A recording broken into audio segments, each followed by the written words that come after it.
SAMARPAN, as I understand the program, is a forum, a platform for the ex-students, the alumni of Sri Sathya Sai University, to come together and to share their experiences, narrate their interactions with the Lord.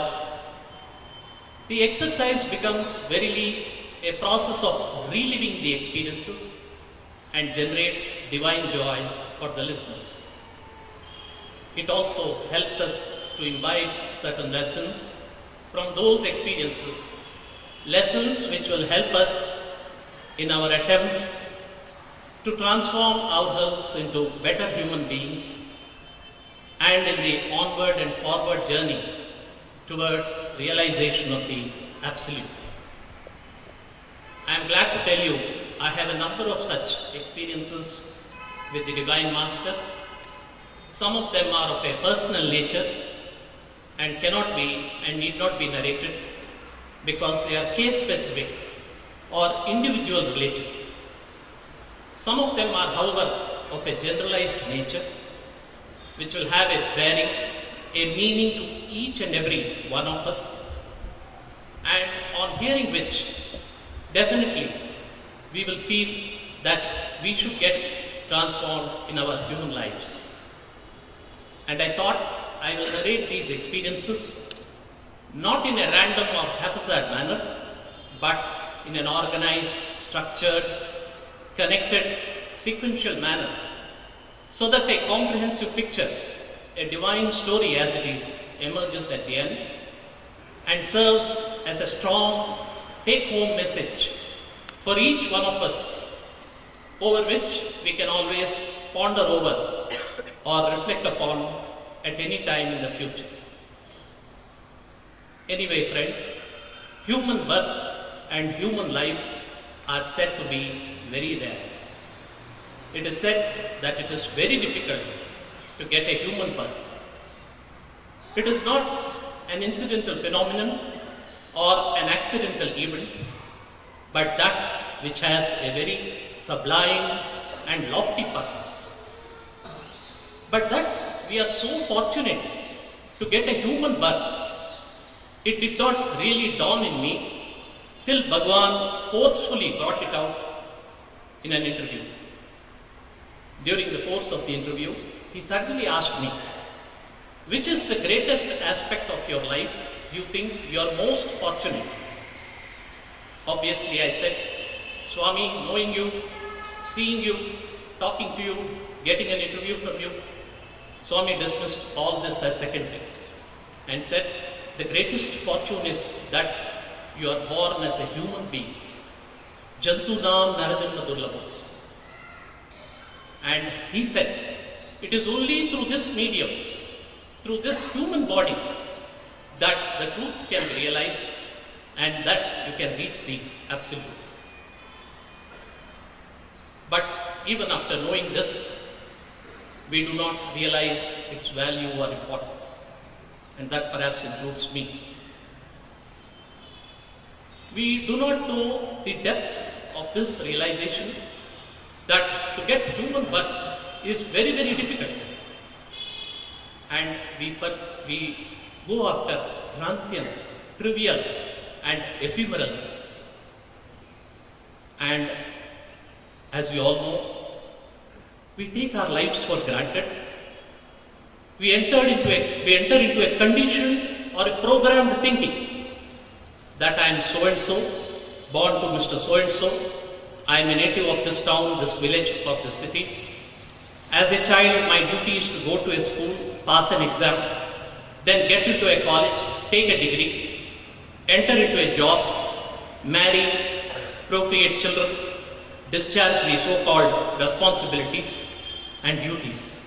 And in the meanwhile, the wave of time sweeps us out of the world. Swami Sivananda, an eminent sage of Rishikesh, used to rule upon this tendency of a human being, and he used to sing Hare Rama Hare Krishna song, and in that he used to intersperse this like, is there not a holy mission, eating, drinking, sleeping, bathing, Hare Rama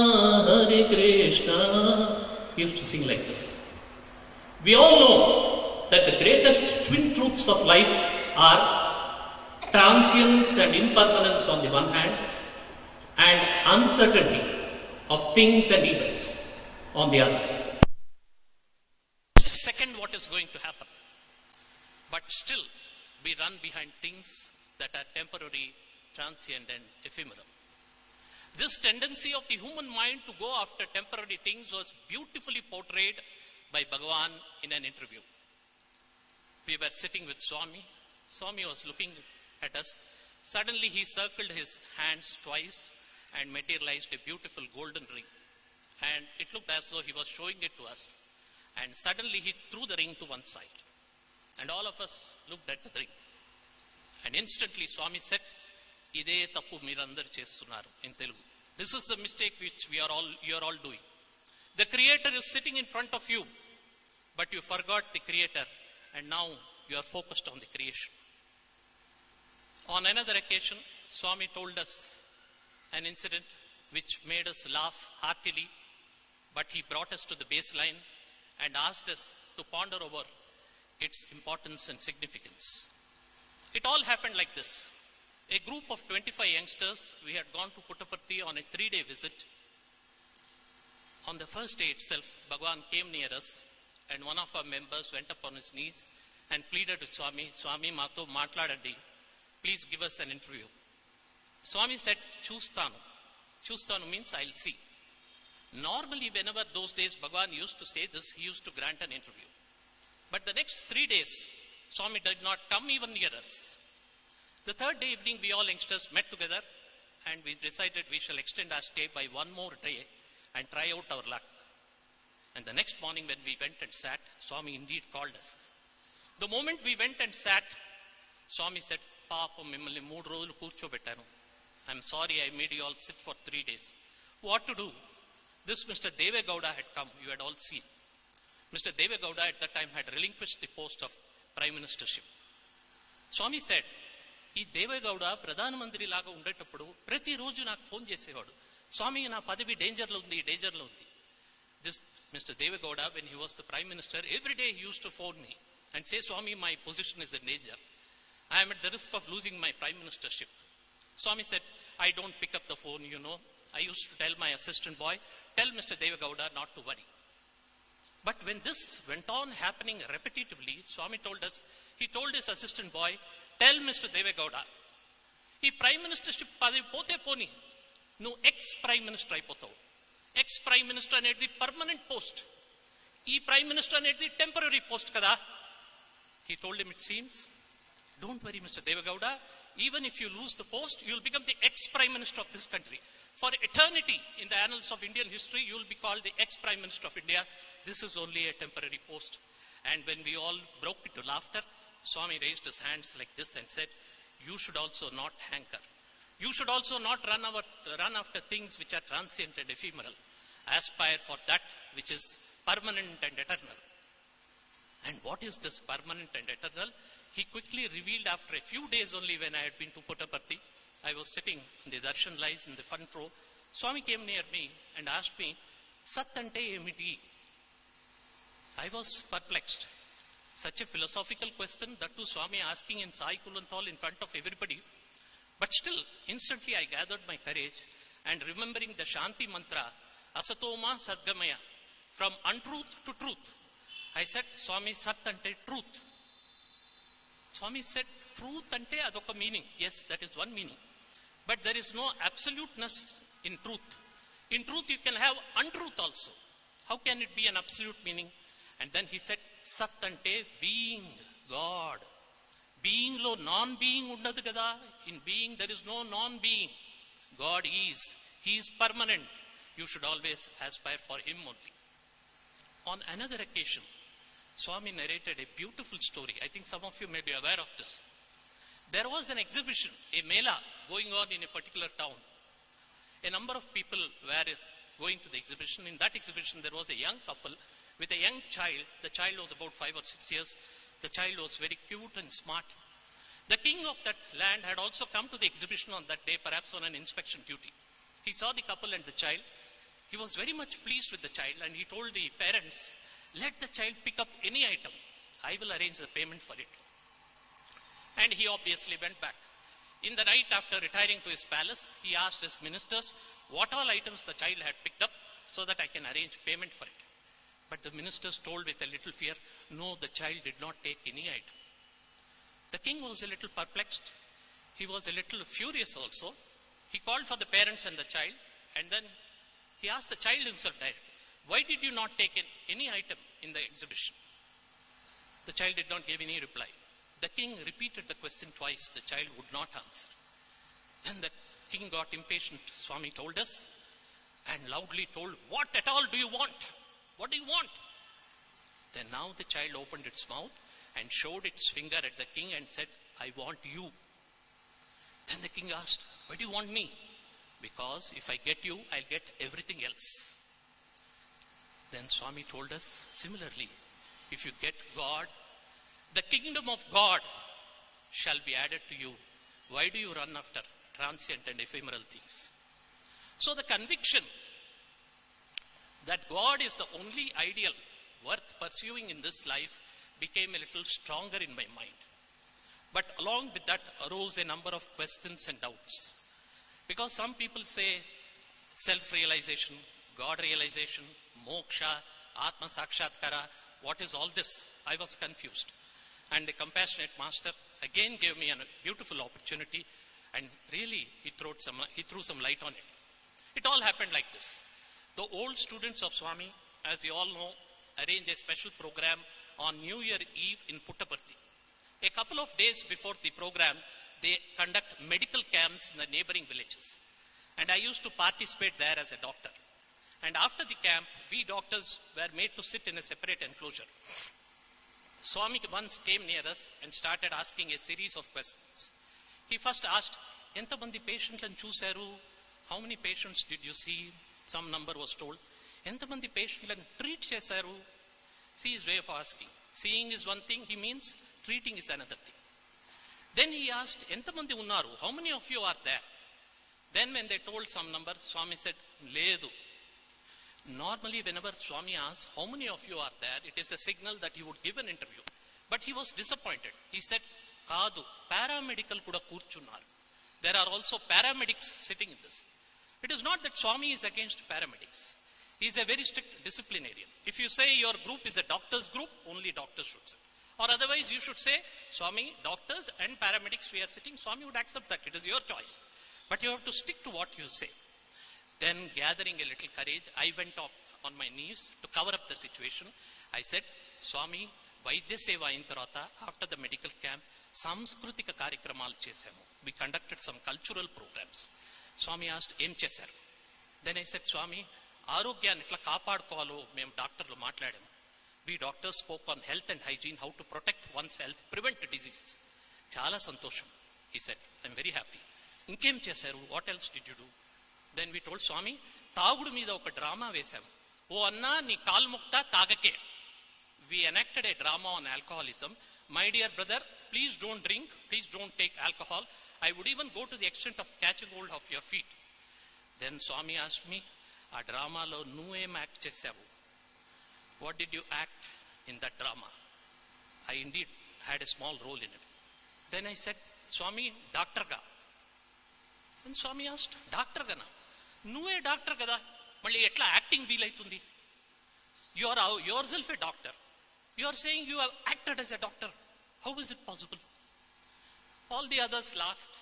I was a little, I couldn't say anything. I couldn't ask Swami anything further. Swami smiled and went away. But going back home, I thought Swami would definitely have had some deep philosophical meaning in this. Because Bhagavan has said, Swami told once, Okka aksharamu, okka sabdam kuda nen waste cheyanu.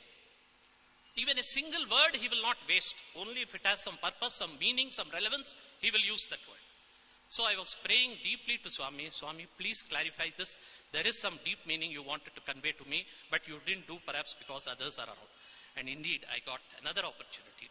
And in that interview, I asked Swami, Swami, that day you told me, Nuve doctor kada, nu etla acting chestavu. What does that mean, Swami? Then Swami said, Nuve doctor kada means you yourself are God. And he told all of us, you are God, I am God. I know I am God. You do not know that you are God. And then he told me, why are you breaking your head with all these words, God realization, self-realization and all? You're already realized.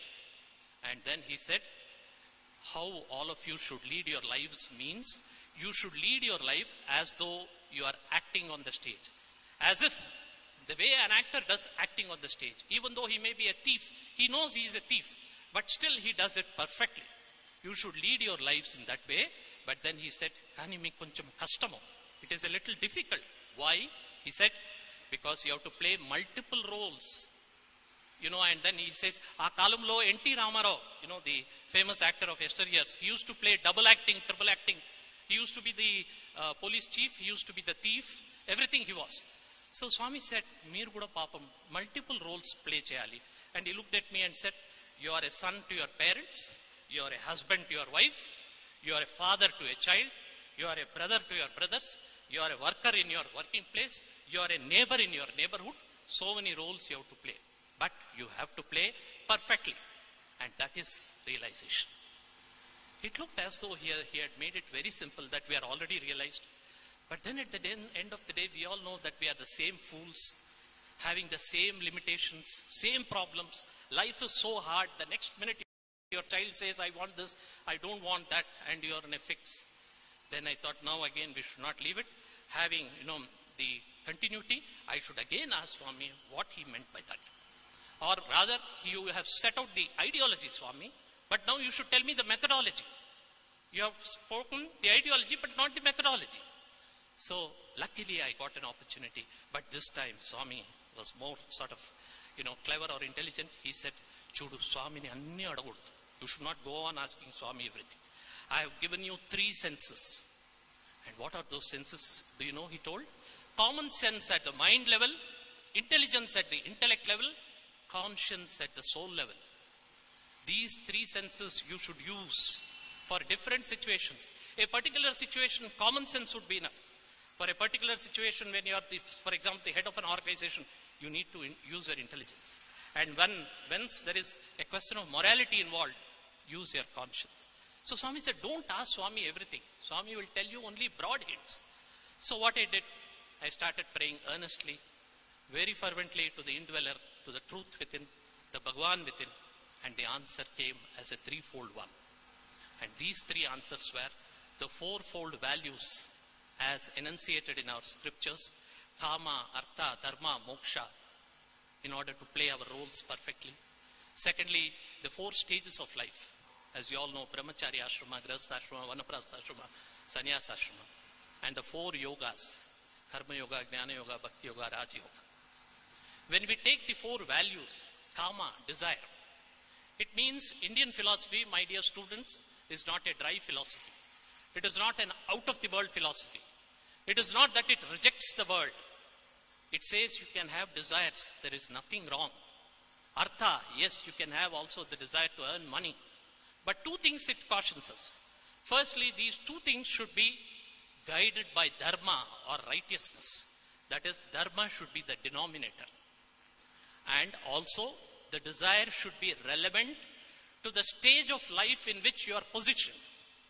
In the Brahmacharya Ashrama, as you are now all your students, the desire should be to acquire all the skills, all the talents, all the capabilities in terms of, say, degrees, doctorates, whatnot, and also develop a strong and robust health. In short, you become a complete physical, emotional, and intellectual being. The desire in the next stage of life, when you grow a little, 25, 27, the Grihastha Ashrama stage, the desire may be to channelize your instincts. So you may have the desire to marry, the desire to beget children, the desire to buy a house, the desire to buy a car. All these are also permitted, but again guided by dharma. The question next arose, the 4th value which our scriptures have laid down, moksha. Hare, again we have come back to square A. Just now I thought that Swami said you are already realized, but our scriptures say moksha you have to always pursue. The answer which came from within was, you have to realize that you are realized. It was like this. My dear friend, one Mr. Rommel, who inspired me all through at the human level, just as Bhagwan did at the divine level. Once I asked him, "Sir, I am serving my mother very well, But still she appears to be a little dissatisfied, irritable. Sometimes I don't know what to do. So he said, Dr. Narasimhan, you should go on loving, serving, till you realize that she is not your real mother. In the same way, we have to realize that we are already realized. And for that, as you all know, my dear friends, our scriptures have laid down the 4 yogas: Karma Yoga, Jnana Yoga, Bhakti Yoga and Raj Yoga. But these are too complicated for us. Bhagavan in his infinite compassion has culled out the essence of all these 4 yogas and given us the twin golden formula, spiritual golden formula of the yoga. And he calls it the 2 birds, the 2 feathers of the spiritual bird, as Namasmarana on the one hand, taking the divine name, the Lord's name on the one hand, and Niswartha Seva, selfless service on the other. Namasmarana, taking God's name, as you all know, is a simple, sweet, and apparently easy sadhana. But once when I asked Swami, Namasmarana is so easy, but why people just don't take it, do it, and reach the goal? Swami said, "Aa namanni teesukovalante kuda na anugraham undali." Even if you have to chant God's name once, just as we all did now, it requires God's grace. It is not that easy. And on another occasion, he told us something which made us feel dumbfounded, shell-shocked. But again, he clarified it. It happened like this. I had brought a team of super specialist doctors here to this very Bangalore. In the morning, Swami came near me and told me, show them the hospital. In the evening, I'll talk to you. So I took them to the hospital. They came back. And then Swami called us for an interview. And before I tell about what he told about Namasmarana, I will narrate this, what he told about Sevadal. Because I'm sure in this audience, there may be Sevadal belonging to especially Bangalore, who take care of the super specialty hospital. Swami asked the doctors, which aspect of the hospital you liked most? So one doctor said, Swami, the beautiful architecture. One doctor even said the chandelier. One doctor said, Swami, the state-of-art equipment in it. One doctor said, Swami, everything is free, the free service. Swami said, Kadu, Kadu. And patting his hand on his chest, he just said like this, Kadu, akkada pani chese na sevadal. Enta spick and span ga, enta clean ga hospital pettaru. How spick and span, they are not paid a single pay. How they have kept the hospital. Vallu na manshulu. He said, they are my people. And that is why most of the time, or not, if not all the time, I always feel that it is the greatest honor in this creation, I would say, to be Satya Sai Sevadal wearing that scarf. Anyway, about the Namasmarana thing which I told you, Swami told us something. Suddenly Bhagavan looked at us and said, Naku japamu, tapamu, pujalu, punaskaralto emi sambandham ledu. Vallu cheskuntaru, vallu ishtam. Somehow I like telling it first in Telugu because the way Bhagavan told, I like repeating it. I very vividly remember what all Swami told. But I am giving you the translation. Swami said, I am not in any way connected with japa, rolling the rosary bead, tapa, penance, puja, worship, or meditation, dhyana. Vallu cheskuntaru, vallu ishtam. They do it, it is their choice. I was a little perplexed because coming from an orthodox family, I really thought these things had a great meaning. Then I thought, Swami, you had talked so much about the relevance of Namasmarana, the importance of God's name, the utility of it, the value of it. Now are you trying to redefine it? Are you trying to rewrite the scriptures, Swami? Swami instantly understood the thought flow in my mind and looked at me and said, Vallu puja chestanani puja gadilo kurchuntaru, thinking that they are doing puja, they sit in the puja room. Bhajana chestanani bhajana mandiramlo kurchuntaru. They think that they are doing bhajan and they sit in the bhajan hall. But naaku telusu, I know, valla manasu ekkada undi. Where is their mind? Market lo untundi valla manasu. Their mind is in the market. Emi labham atunti puja? Emi upayogam atunti sadhana? What is the use of such a japa?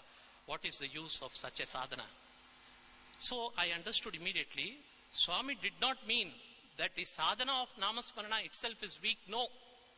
It is very pristine, it's very pure.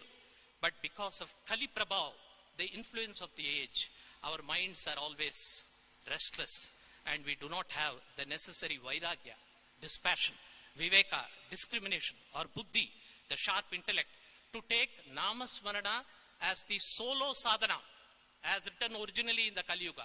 As you know, this revised prescription of Namasmarana and Niswartha Seva has been given by Bhagavan.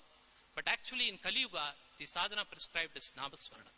But because we do not have the required qualifications, Swami perhaps said that to pursue it as a solo sadhana, it is not useful. Then does it mean we should give up Namasmarana? No. Because Swami has said, if you do service without taking the name of God, it is not spiritual service, it is social service or even showy service. So the answer is the one which has been given by the saint of the modern times, Sant Kabir Das, who said, Dil mein Ram, Haath mein Kaam. So anyway, coming to the next sadhana, Niswartha Seva, as you all know, students, this is one sadhana which is very dear to Swami's heart. Times without number, Swami has said, hands that help are holier than lips that pray. In one interview, I asked Swami, please tell us in very brief terms how we can reach you. Because, for example, the essence of all the scriptures you have compressed into simple words like love all, serve all, help ever, hurt never. In the same way, can you please tell us how we can reach you in very simple terms? Swami said, I'll tell you in 2 words. And he said, by seva. But the seva which is advocated by Swami, prescribed by Swami, is not the one to which we are normally accustomed to. The social service concept of it, no. It differs in 2 respects. Firstly, it is a spiritual service. That means it is meant both for the person who is rendering the service, the sevak, and the person who is receiving the service, the beneficiary. To the beneficiary, it may mean improvement or betterment in his social condition or in his state of health. And for the sevak, it means it is a great help rendered in his spiritual path.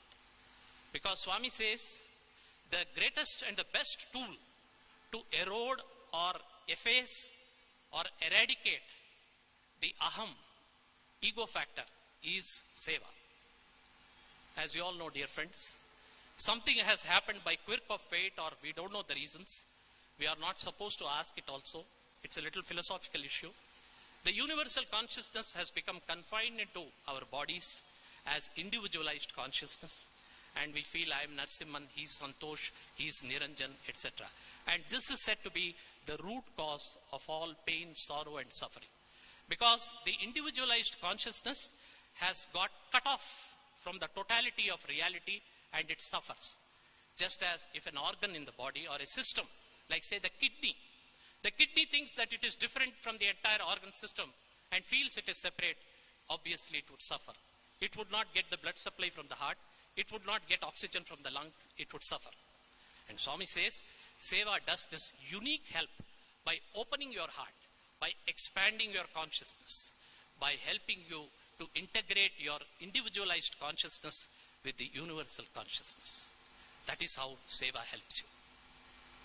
Secondly, the Seva advocated by Swami differs in the sense the service should be done with love, it should be saturated with love, if not super saturated with love. Seva is nothing but love. Love in action, Swami said, is service. And as you all know, dear friends, the greatest human value, human ideal, which Swami says among the 5 values, Satya, Dharma, Shanti, Prema and Ahimsa, is Prema. But Prema, love, is subtle or abstract. But when it is put into action, it becomes Niswartha Seva. And this is what Swami wants, love in action. For example, in an interview, Swami asked me, "Mi sevalu ela jarugutundi? How are your services going on?" I said, "Swami, Shraddhato, Bhaktito, baga chestunamu. With devotion and dedication, we are doing well." Swami said, "Kadu, Premato. Tell, Premato chestunamu. Tell, we are doing it with love." And then he said, "Meer doctorlu, if you practice medical service with love, it becomes Medicare. That is, you are caring the patient. But if you practice medicine without love, as unfortunately is done now, both in all the places, in all the hospitals, then Swami said, Adi medicine aipotundi, MEDICIN, medicine gadu, medicine mahapapam aipotundi, he said. And for my doctor friends who are here, he told us certain more things about our profession. Swami asked us, heart ela kottukuntundi. How does the heart pump? Then we all said, Swami, loved up. Swami laughed and said, Naaku telusu, I know. మీ గుండెలన్నీ అలాగే కొట్టుకుంటుంది. All your hearts are beating like this. లాభము డబ్బు, లాభము డబ్బు. లాభము means profit, డబ్బు means money. This is how your hearts are pumping. And then Swami said, మీరు డాక్టర్లందరూ ఏం స్పెషలిస్టులు అయ్యారు? What specialist you have become? One says I'm right heart specialist, one says I'm left heart specialist, one says I'm bottom heart specialist. మీరందరూ కలిసి, all of you together have broken the human heart. I don't want such doctors. I want doctors who are integrated. Vaidyudu, one who can tell me what is the disease. He may not be able to cure it. You doctors, cardiologists especially, he said, somebody comes with chest pain, you write nil cardiac. Em nil cardiac? Ikkada nillu, anduke nil cardiac అని రాస్తున్నారు. And then he asked us, MD ante emi? We said, Swami, doctor of medicine. Kaadu, master of devotion. I want such doctors. Then he asked us, MS ante emi? Swami, master of surgery. Kaadu, master of selfless service. I want such doctors, Swami said. And in the same interview, Swami said about seva. Swami said, seva is the highest form of puja. Because in puja, you are not only imprisoning yourself into a small room, prayer room, but you are also binding the Akhilanda Koti Brahmanda Nayaka into a small idol or a photo. But when you do seva, you are worshipping the manifest form of what they call Virata Swarupa. He said, Virata Swarupa of the Lord you are worshipping. That is the difference between puja and seva.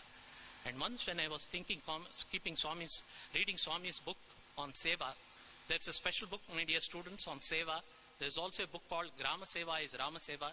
It is brought out by our Satyasai publications.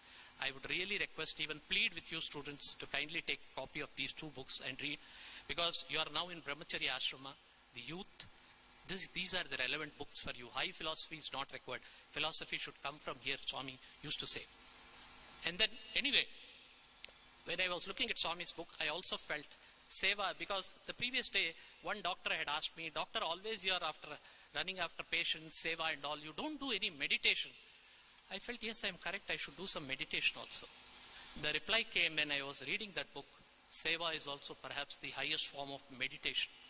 Because meditation, by definition, is the constant flow of thoughts in one single direction to the exclusion of all other thoughts. This is the definition of meditation given by saints and sages. And when you do selfless service, what happens? You get yourself immersed in the person who is suffering. You get yourself totally involved in his suffering. You forget your body. You forget your family. You forget your children. That is what happens. The self in you has gone out. And what happens to you? You have become selfless. The aim of all spiritual sadhana is to become selfless. That is why only in seva you have got the words selfless service.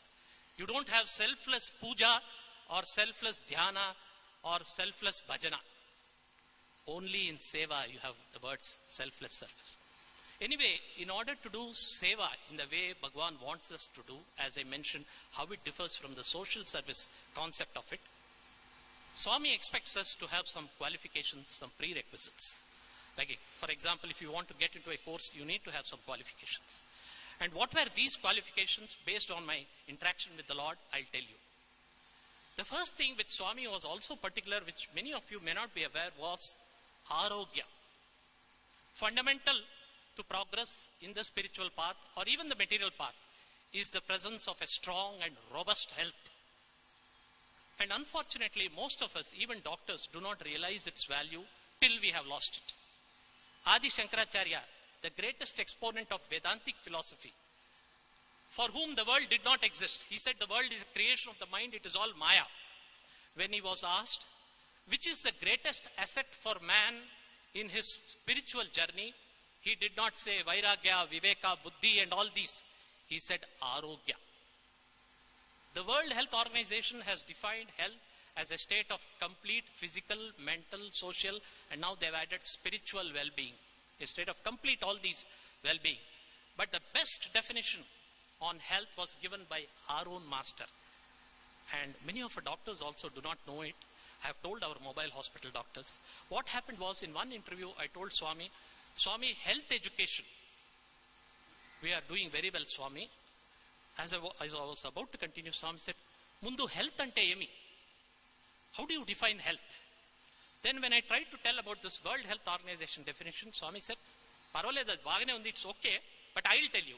And he told, health anedi, it is a state which depends on, first, he said, ahara, the food we take, vihara, the exercise we do and the places we visit, achara, our conduct, uchara, the way you speak, and vichara, ahara, vihara, achara, uchara, vichara. And he said the first and last, ahara and vichara, are the most important. Please tell your doctors and your patients the importance of these two things, ahara and vichara. Anyway, if we really have to progress in the spiritual field or even in our material world, my dear students, please be wary of your health. Why I am telling this is now, with the advent of all these fast foods, bakery foods, as long as you are in this protected fort of Satya Sai hostel and institutions, it is all right. Once you go out, you are exposed to so much of trash that we start consuming them. And now the greatest problem in cities, if it is malnourishment in villages, as I see, it is obesity, childhood obesity. And childhood obesity has been directly seen to be connected with what we call lifestyle diseases, diabetes, hypertension, heart disease, and even cancer. So Swami says, for doing seva especially, first is arogya. Second thing is prarthana. He says you have to pray intensely to the Lord to give you opportunities to do service. The prayer should come from the depth of your heart, from the innermost core of your heart, the innermost recesses of your heart. Seva doesn't come on a platter, believe me. And do you know, once what happened in Puttaparthi, in the veranda, one very elderly gentleman, not an elderly, a very senior gentleman from Hyderabad, very well connected also, he asked Swami, he did make the prayer, but it looked as though he had just asked Swami casually, Swami, nakemanna seva iyandi. Then Swami put his hand on the pillar, and then he put his foot a little this way, like Lord Krishna, I don't know why, and then opened his eyes and said, "Ee janmalo a sukrutam ledu. You don't have this fortune in this birth. Oche janmalo chustam. We will see in the next birth." So seva doesn't come on a platter. And do you know, once he told us in an interview, Nenu Sivashakti Rupamu. I am Sivashakti Swarupa. Normally I am in my Siva state, in deep contemplation in my own world. And if you don't pray to me, if you are not bothered, you are in your world, I am in my world. But when you pray to me to grant seva especially, the Shakti aspect of me reacts. And Swami said, to keep my word, that in this avatar, I would grant seva to that yogi. Swami uses the word yogi. To that yogi who asks for seva, I grant him. On hearing this, I was surprised. Even before doing seva, Swami is calling us yogis. But once Swami, somebody asked, it seems, not in our interview, somebody asked, Swami, in this avatar, even before doing any sadhana, you are giving off everything. Then Swami said, I know how to take it back. If not now, I'll take it back later. So anyway, Swami said, prayer is so important. And my dear students, please listen to this very carefully, what I am saying. The most important form of prayer, do you know, is letter writing, which is relevant even now. Because I think you will definitely agree with me, Swami is as much now as he is. Logically also, so many miracles, so many things are happening all around the world. That itself shows Bhagavan is very much there. So this habit of letter writing is very, very important. Because Swami once told us, Meer prayer cheste, if you pray, only your thought comes to me. But when you write a letter, the thought, the word you write, and the action of writing, thought, word, action, manasa, vacha, karmana, all the three come to me. And when you put your hand on the letter, instantly you are in touch with my cosmic energy and my cosmic consciousness, and my energy flows to you. And once it seems, he told students, it seems, kanisam hallo ni rayandra letter naku. Ala raste, you are in touch with me, he told. And once he told, it seems, even the greatest evolved devotee, Rukmini, when she was about to be abducted by Shishupala, she wrote a letter to Lord Krishna and sent it through one of her assistants so that Lord Krishna would come and help. And Swami asked, it seems, Meeru Rukmini kanna ekkuva evolved ayipayara. So please do write letter to Swami. And believe me, every month, even now, before our mobile hospital seva starts, I keep the whole file of the previous month's activities and then the next month's doctor's list, the list of operations, and in a diary, every day I write a letter to Swami. Even before starting here, I've written a letter to Swami. This is very, very important because as Swami said, thought, word and action. And Swami, it seems, once told, when you go on doing this, what happens is, in the initial phases, you will write, Swami, please do this, please do that. But when things start happening in a different fashion, not to your expectation, what you start writing, Swami, let thy will be done. That is, you have surrendered to the Lord. And do you know what the saint of Tamil Nadu, Ramana Maharishi, told? There are two paths to the realization of the absolute. One is, who am I inquiry? But he himself said that is very difficult. The second path is surrender. We all know, even in our scriptures it is written, surrender is one of the highest paths. And when you do this letter writing thing, surrender takes place. And once what happened, I would narrate this incident in Puttaparthi. Swami was moving in the darshan line, and suddenly one young man threw a letter at Swami. We were all a little, amused to some extent and perplexed. Swami went a little ahead, came back, took the letter and threw back at him. And Swami went away. After the darshan, we all went around that young man asking what happened, what happened. Obviously, we were very curious. And the young man had opened the letter when Swami threw up. He was crying. He told me, for the last 2 weeks, I have been sitting and trying to give a letter to Swami, but Swami is not accepting. And now when I threw my letter, Swami threw it back at me. And when I opened the letter, I wrote this letter very strongly to Swami. Swami, you have put me in such a position, I don't have money even to stay or eat. I don't have money even to go back to my place. In this pathetic state I am. You are not accepting my letter. And when Swami threw back the letter, when he opened it, he found money exactly that which was sufficient for him to go back. So it means that when we write a letter to Swami, Swami may not take it. Swami may not accept it. But it means that is the best thing that has to happen to us at that point of time. And after writing the letter, my dear students, it is not that you have to preserve it. You can even tear it and throw it off. Because the actual letter, it seems Swami told, after throwing the letter, and he told him, it seems, you have been writing letters to me. Do you want a sample of it? And he materialized one letter and he threw it back. It was that, along with this. So Swami said, what you wrote at that time was the original, and what you are trying to give me now is the duplicate.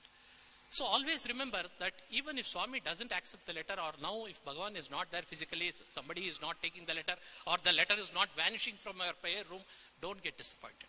Please do write. And one of my dearest friends, I told you, Mr. Rommel, when he was serving in Laos, Mr. Manmohan Singh, the Prime Minister, had been to that country. He had brought with him his family. The family were, as usual, taken to different tourist spots. But Mr. Manmohan Singh called him in the morning and said, evening, firstly, after going back, I have an important function at home. And in the night, I have a cabinet meeting. See that they all come back on time. And when the time for Mr. Manmohan Singh flight to go off was approaching, these people had not returned. Manmohan Singh, in a hush, he took the flight and went away. And Laos is a place where, aircrafts normally don't fly. Mr. Rommel was the ambassador of our country there. He was really so perplexed. In that desperation, he wrote on his thigh, Swami, please help me, I am desperate. And believe me, the next minute, there came a communication to the air tower that a flight which was overflying that area, it had less fuel, it wanted to land, refuel itself. And when it came down, they asked, are there some extra seats? The number of seats which were available were exactly matching with the number of Mr. Manmohan's family, and that is how they could go back. So please, my dear students, remember this prayer of letter writing is very important, which Swami Bhagavan himself had told so many times.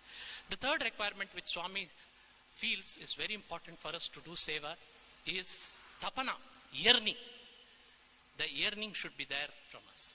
It should be an obsession to do seva. We should develop a passion to do seva. Swami says you should develop pichi in everything. Anything you take up in life, develop a pichi, you will be definitely successful. And often we take excuses, and the greatest excuse which is offered nowadays, partly justifiable, is the constraint of time, which software, hardware friends of mine say, sir, we don't have time, even weekends we are asked to come to the office. And believe me, on this subject also, Swami gave a perfect reply. We had an interview, a young man told Swami, Swami, seva cheyalane ashundi, kani time ledhu Swami. Swami, I want to do seva, but I don't have time. Swami said, utti maatalu. These are all waste part. Coming from here, ikkad nunchi kaadu. And then he said, Nijanga nu seva cheyalani ashapaddava? Really did you desire to do seva? Nijanga nu seva cheyalani tapana paddava? Really did you yearn to do service? Nijanga na photo edrunga kurchoni prarthana chesava, edchava? Did you sit in front of my photo and plead with me, Swami, I want to do seva, but I am not having time? You did not do this. నువ్వు నిజంగా తపన పడి ఉంటే, నువ్వు నిజంగా ప్రార్థన చేసి ఉంటే, నా ఫోటో ఎదురుకు కూర్చొని ప్రార్థన చేసి ఉంటే, నేను నీకు సమయం క్రియేట్ చేసేవాడిని. I would have created time for you because I am the overlord of space and time. You yourself will be surprised. How is it I am able to do my office work? How is it I am able to do my family work? And still I have enough time to do seva. So dear friends, there cannot be an excuse at any point of time. We should go on praying intensively. We should go on yearning from the bottom of my hearts, from the bottom of our hearts. Swami, please grant us opportunities to do seva. The fourth requirement which Swami feels is required to do seva is tyaga, sacrifice. There cannot be any seva done without sacrifice. Sacrifice is the sine qua non for successful seva. And Swami has given the list of items in our personal lives as God first, world next, self last. But we often put it in the reverse order. Not only that, when we are doing Swami seva, if something personal happens, some setback comes, the first casualty is seva. This should not happen. I'll narrate a small incident in our mobile hospital. A doctor couple come for seva. The wife is a gynecologist, husband is a pediatrician. They normally come, only one of them comes because to take care of the clinic, the turnover there, one of them stays back. Though they are different specialties, they somehow manage, I think. But once they told us, both of them are coming. But in the last minute, again the previous day, they said, oh, no, only one of us is coming. And she came, the wife came, and she went back after 4 days of seva. But after going back, the husband called me and told me so frankly. He told me, sir, the moment my wife put her foot out of the house and went for seva, it started raining cats and dogs. Just as this year in Hyderabad, we had heavy rains. About 10 years back also, it rained so heavily that floods were there. It rained so heavily that even though my clinic is only a furlong away, I could not put my foot out. And on the 5th day, when my wife returned back, it stopped raining. So neither could I go for the seva, nor could I have my earning in the clinic. So dear friends, sacrifice, as you can see, is very important for seva. After this, the question often arises, how much of seva should I do? Nothing more, nothing less is the answer. Because it is said, if you do less seva, it is ignorance. And if you do more seva, it is ahankar, arrogance. But normally, most of us do not do that. The seva that we do should correspond to our capabilities, our time, our talent, our energy, etc. But regarding time, again, I would tell you what humor Swami made in an interview. First, he asked me, how much time do you spend in seva per day? I said, Swami, I think definitely 2 to 3 hours per day I spend. The next member, he asked, how much time you spend? He was an organizational member. He said, Swami, in our organization, we have made it that 4 hours seva per week is to be done. I am doing that. Swami said, shame, shame. And then the third member, he asked, how much seva, how many hours you are doing? And that man said, Swami, I don't have much time. Edo udata seva chestunanu, meaning the squirrel service. As you know, in Ramayana, the squirrel did a small job and it earned the attraction and appreciation of the Lord. Then Swami laughed and said, see, don't make mockery of this squirrel seva, this squirrel story. The squirrel is such a creature whose weight itself will be about 200, 300 grams. As you know, it's very light. And for it to lift that stone would have been about 30, 40 grams. Really, it must have been a big weight. But Meeru, Yenugulanti Shakti Petkoni, you have the strength of an elephant, and you say that you lift such a small stone. Whom are you trying to fool? You cannot fool yourself. You cannot fool God. So seva should be done to our capacity. It doesn't always mean less seva. Perhaps a little more seva after praying to the Lord so that arrogance does not set in. And this service, as we all know, my dear friends, can be done at the individual level, at the family level, and at the community level. I shall narrate a few words on each of these and then wind up my talk. At the individual level, Swami once told, Seva is more an attitude, not necessarily an action. The attitude to always help somebody, always to wait and search for opportunities to be of some use to somebody. And you students, when you go out of the portals of your college, when you take up jobs, this is very important, especially if you join offices which are of a public dealing type, where always, as you know, the approach is negative, somehow to send back the customer or the person who has come to that office. Here, if you excel with your service, then you will be fulfilling the desire of our master when he used to say, your lives should be my message. This is very, very important, this individual seva.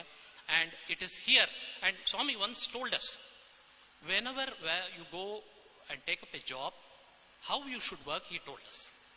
He told us, మీరు అక్కడ పోయి నా నామాన్ని వెంటనే చెప్పకూడదు. Don't take my name. నా నామం కాదు, నా తత్వం, my principles, my ideals, which you should exemplify.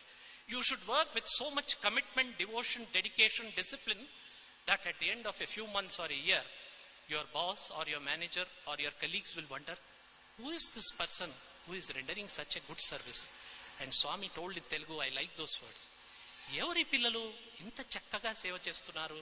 And then they will tell, it seems, వీళ్ళు Sathya Sai భక్తులా, Sathya Sai university students are. They should talk like this, it seems. Swami said, you should not advertise, Swami. Only your committed work should be the language through which you should speak. And the seva at the individual level, which Swami is very particular. Without obtaining pass marks in that seva, we cannot go anywhere near the Lord, is service done to the parents, parental seva. In an interview, I told Swami, వీలైనంత వరకు తల్లిదండ్రులను బాగా సేవ చేస్తున్నాను. I am trying my best to do service to my parents. Please bless them. They have become old. Swami said, yes, I will bless. But why should you serve your parents, he asked. Then we all gave different answers. He said, కాదు, వాళ్లే కదా మీకు food ఇస్తున్నారు. Food. They are only giving you food. And he said, we were doctors, many of us there. ఆ food తోనే blood తయారైతుంది. From food, as we all know, the red blood cells in the bone marrow are manufactured. And then the source of the origin of thoughts is also food. The subtlest aspect of food, as you know, as told by Swami Vivekananda also, becomes our thoughts. Food do, blood do, he said head do, thoughts. Ee moodu kaliste, all these three, if they unite, you earn the capacity to earn money. Duddu, he said. Food do, head do, blood do, duddu. All the four your parents are giving you. Is it not your duty to serve them? And he said, వాళ్ళు parents కాదు, pay rent. Pay your rent. Like you are as though you are like a tenant in a house. You are always indebted to them. So this parent service, my dear students, please never forget. As you all know, service done at the family level is also important. In our country especially, the family is the unit. And if all members of the family join together and do service at, say, weekends or even once a month, they can complement and supplement each other's effort in the path of spirituality. Thirdly, service done at the community level is very important.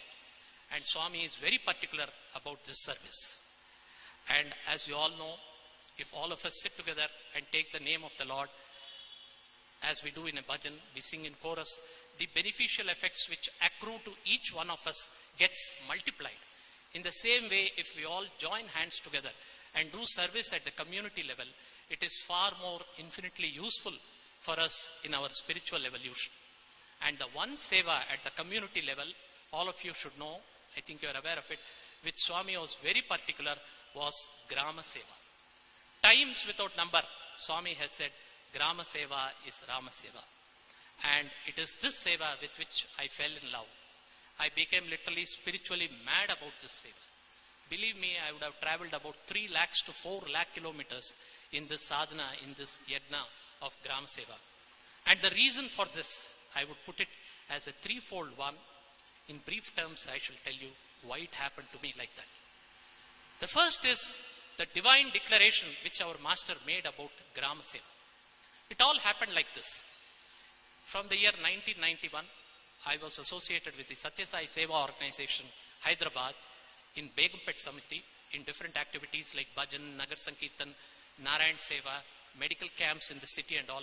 But my friend Romil sir always used to tell me that Swami likes Grama Seva the most.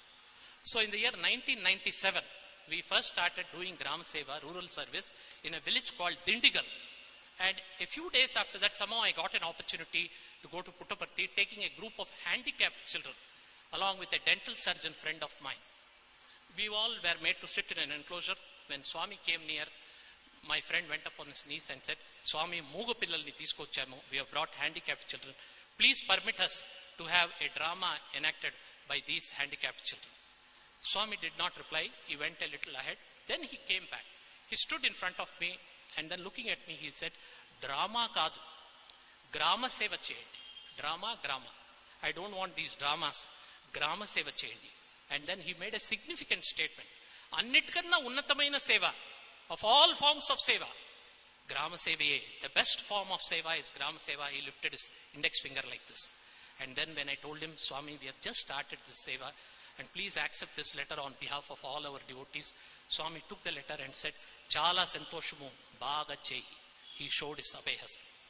So from that day, we really intensified our Grama Seva activity in Hyderabad, and we brought out a formula of what we used to call the divine formula of two. Like in Dwapara Yuga, Lord Krishna and the Pandavas, Lord Krishna on the one side, Pandavas on the other side. We thought Swami on one side and we Gram Sevaks on the other side. We used to go to villages and do 2 days of intense seva in the way Swami told us. Not to take his name at all. Just do a variety of services, medical service, veterinary service, school health camp, agricultural services. And after 2 days, 2 weeks of follow-up services, all two. Follow-up service means, for example, on the medical front, patients with morbid ailments requiring surgeries or further medical management or diagnostic procedures, we used to bring them to the city and get them done. And then 2 months of follow-up service. The aim was to strengthen the educational and the spiritual component of our service activity, creating Balavika centers and bhajan mandirs.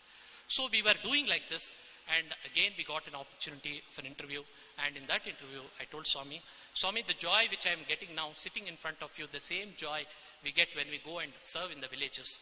Then Swami said, Adi Grama Seva Kadu, Rama Seva. And this is the divine explanation he gave. He said, Rama Seva was done by Vanaras. It was not done only to retrace Mother Sita and unite her with Lord Rama. No, the Vanaras did it for Dharma Sthapana. And Lord Rama's avatar was for Dharma Sthapana. And he said, Alage, Grama Seva also done by you, Grama Sevaks, is not just for the betterment of the living conditions in villages. It is for the regeneration of Indian spiritual culture, whose another name is Sanatana Dharma. And he said, this avatar also is for Sanatana Dharma. So you Gram Sevaks have all been handpicked, chosen by me. Obviously, we felt intensely elated. And among the activities, Swami again doesn't give only the ideology, he gave the methodology. He said, what all services you should do in Grama Seva, I will tell you. And in his inimitable style of simplifying the most complex phenomena, Swami explained the different activities of Grama Seva which are to be done by expanding the words in it. Like he said, G is for godly activity, R is for rural leadership development, A is for animal husbandry services, M for medical seva, A for again agricultural services, S for Shrama Seva, E for educational services, V for value-based programs. And he said A is Divyananda, the Ananda which you get when you do all these. If you examine this explanation, you find in one stroke, Swami has identified all the needs of the village, the amenities part of it, the educational requirement of the village, the spiritual requirement also. In one stroke, Swami united the 3 wings of the Satya Sai organization, the spiritual wing, the educational wing, and the Seva wing.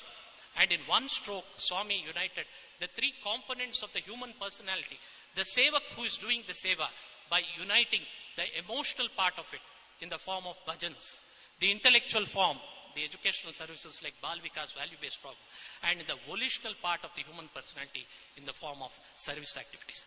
This is the beauty of Gram Seva, the wonderful explanation which Swami gave us. And among all the services, we found Swami attaching special importance to medical services, because we showed him one album, and in that one of the pages, I told Swami, there was a dilapidated temple, we did renovation of the temple along joining hands with the villagers, Swami.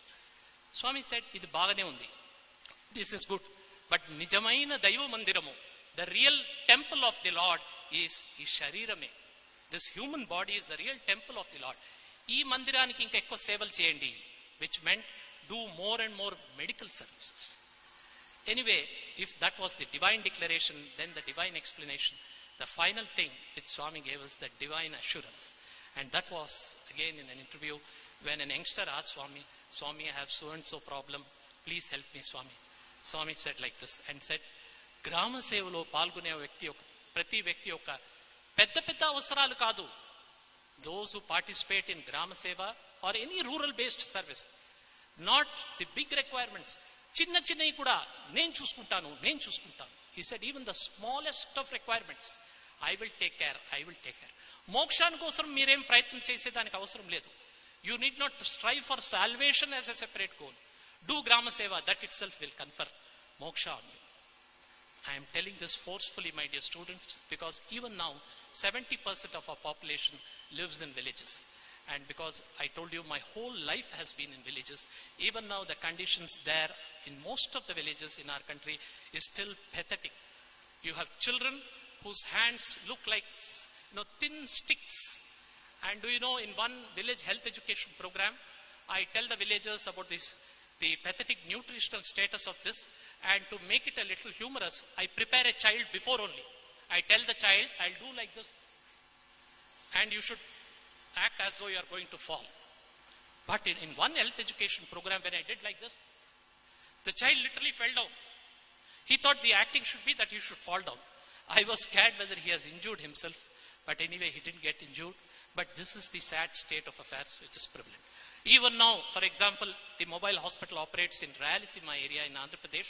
Goiter, a disease, is so endemic. The only reason for that is they even now consume what is called rock salt. They don't use iodized salt. Whereas in our TVs, we get advertisements, Horlicks jada shaktidayak hai. But nowhere there is any saying that please use iodized salt. So that when we started doing health education in the villages, when we told them, please consume iodized salt, they told us, nobody told us about this. This is in spite of our mass media, our computers, software, hardware, so many things have current. Technology has advanced so much, but the condition in our villages is still very much the same. So you students, just as I put it in the beginning, you need not leave your personal lives. You can have desires. You can also make money, but still keep the priority of seva in your lives. And among the sevas, as I mentioned, Grama Seva, which in the words of our Bhagwan is Rama Seva. I think I have kept you back holding for a long time. I thank you all for your patient hearing. I thank once again our Master for giving me this opportunity to stand here, the very place where the Lord used to give darshan, and even now he is present amidst us, and also the organizers, the alumni of Sri Sathya Sai University for having given me this great opportunity. Jai Sai Ram. Jai Sai Ram. Our sincere thanks to Sathya Sai Seva Organization Karnataka and its members for their support in organizing this Samarpan session. Thanks to Sri Bhutia, custodian Brindavan Ashram, and the office bearers of Sri Sathya Sai Organization for their relentless support in organizing this event. Also, our sincere thanks to the principal, the warden, and the audio-visual team for their valuable support. Last but not the least, our loving thanks to Mrs. Bhutia and her team for offering the most delicious prasadam for every occurrence of this event. Swami, our loving gratitudes to you for letting us gather at your divine feet yet another time to re-energize ourselves with your love. Now we have a couple of important announcements to make. Next Sunday on October 23rd, we have our monthly One with Sai program from 4 p.m. to 6:30 p.m. at the same venue, Sai Ramesh Hall, Brindavan Ashram. The main artist for this musical offering is Brother Sai Kaustav. Brother Sai Kaustav, born in Siliguri, West Bengal, is a singer, composer, and a motivational speaker. Brother Kaustav presently lives in Prashant Nilayam, Puttaparthi with his family, working as a volunteer graphic designer at Radio Sai. The next event, that is our 67th edition of Samarpan session, will be held here at Brindavan on 20th November 2016, the third Sunday of the month. This edition of Samarpan, it is our great blessing to have Srimati Vijaya Kumari, popularly known as Kuppam Vijayamma Garu, speak to us about Bhagavan's divine Leelas from the very early days from 1945 onwards. All are requested to participate in the Trayi Parikrama after the Arati. Dinner prasadam will be served after the Parikrama, requesting everyone here to partake prasadam before leaving. Now I request Dr. Narasimhan to offer the Mangalarati. जय जगदीश हरे स्वामी सत्य साई हरे भक्त जना समरक्षक भक्त जना समरक्षक भक्ति महेश्वरा ओम जय जगदीश हरे शशि बदना श्रीकरा सर्वा प्राणपते स्वामी सर्वा प्राणपते आश्रित कल्पलतिका आश्रित कल्पलतिका अमर बांधवा ओम जय जगदीश हरे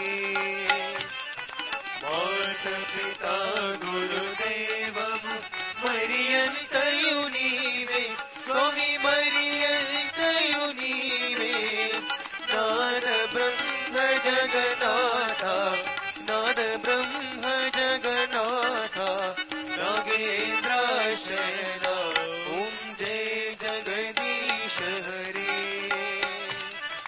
ओंकार रूप उदस्वियो साई महादेवा सत्य साई महादेवा मंगल आरती अंतुको मंगल आरती अंतुको मंगल गिरिधारी ओम जय जगदीश हरे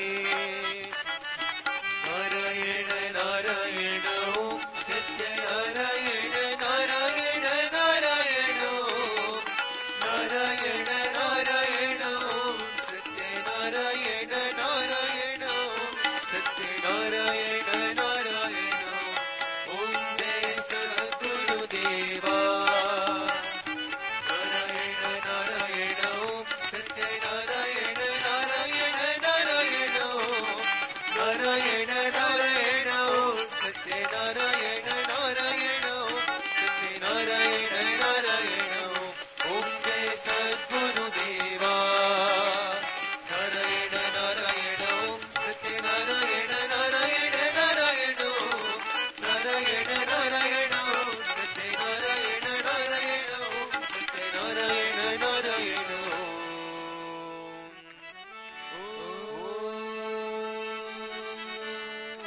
जय सद्गुरुदेवा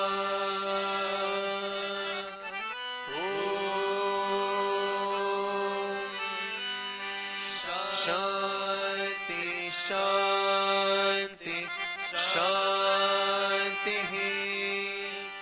समस्त लोका सुखिनो भवन्तु समस्त लोका सुखिनो भवन्तु समस्त लोका सुखिनो भवन्तु